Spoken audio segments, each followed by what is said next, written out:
My dear Wormwood, so you have great hopes that the patient's religious phase is dying away, have you?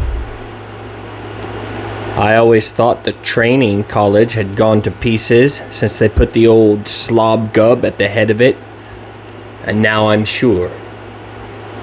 Has no one ever told you about the law of undulation?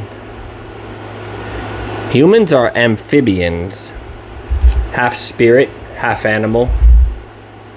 The enemy's determination to produce such a revolting hybrid was one of the things that determined our father to withdraw his support from him.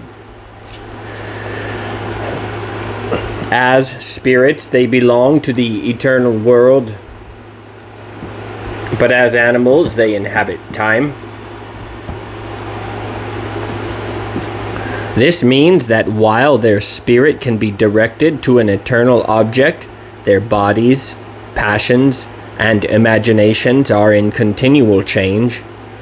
For to be in time means to change. Their nearest approach to constancy,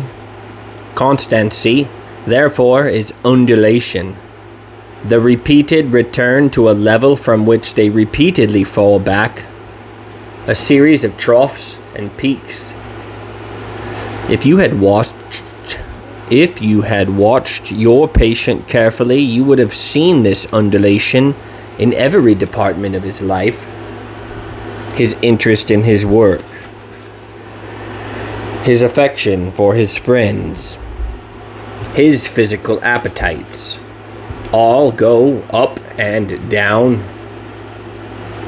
As long as he lives on earth, periods of emotional and bodily richness and liveliness will alternate with periods of numbness and poverty.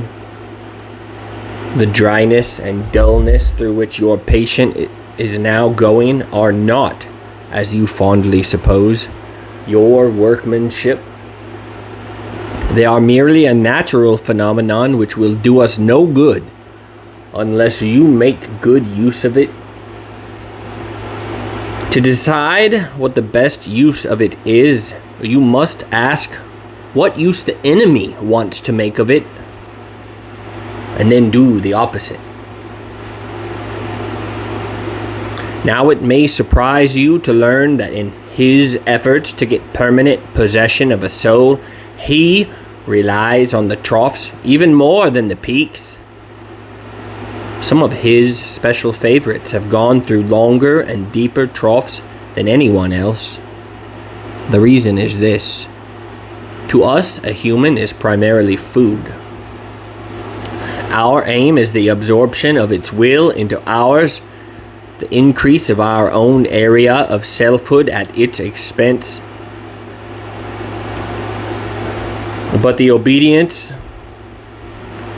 which the enemy demands of men is quite a different thing.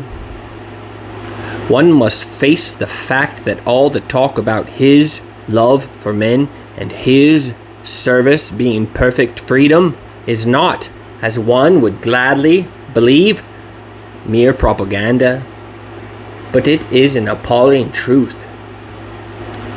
He really does want to fill the universe with a lot of loathsome little replicas of himself. Creatures whose life, on its miniature scale, will be qualitatively like his own. Not because he has absorbed them, but because their wills freely conform to his. We want cattle who can finally become food. He wants servants who can finally become sons. We want to suck in. He wants to give out. We are empty and would be filled. He is full and fills over. Our war aim is a world in which our Father below has drawn all other beings into himself. The enemy wants a world full of beings united to him, but still distinct. And that is where the troughs come in.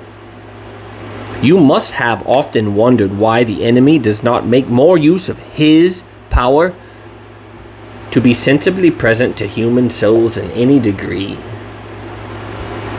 He chooses at any moment, but you now see that the irresistible and the indisputable are two weapons which the very nature of his scheme forbids him to use. Merely to override a human will, as his felt presence in any but the faintest and most mitigated degree would certainly do, would be for him useless. He cannot ravish, he can only woo. For his ignoble idea is to eat the cake and have it. The creatures are to be one with him, but yet themselves, merely to cancel them or assimilate them, would not serve. He is prepared to do a little overriding at the beginning. He will set them off with communications of his presence, which, though faint, seem great to them, with emotional sweetness and easy conquest over temptation. But he never allows this state of affairs to last long. Sooner or later, he withdraws. If not in fact, at least from their conscious experience, all those supports and incentives, he leaves the creature to stand up on its own legs, to carry out from the will alone duties which have lost all relish.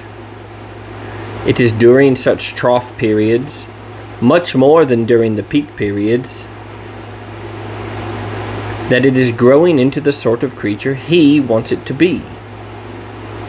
Hence, the prayers offered in the state of dryness are those which please him best. We can drag our patients along by continual tempting, because we design them only for the table. And the more their will is interfered with, the better. He cannot tempt to virtue as we do to vice. He wants them to learn to walk, and must therefore take away his hand. And if only the will to walk is really there, he is pleased even with their stumbles. Do not be deceived, Wormwood. Our cause is never more in danger than when a human, no longer desiring, but still intending, to do our enemy's will, looks round upon a universe from which every trace of him seems to have vanished, and asks why he has been forsaken and still obeys. But of course, the troughs afford opportunities to our side also. Next week, I will give you some hints on how to exploit them. Your affectionate uncle, Screwtape.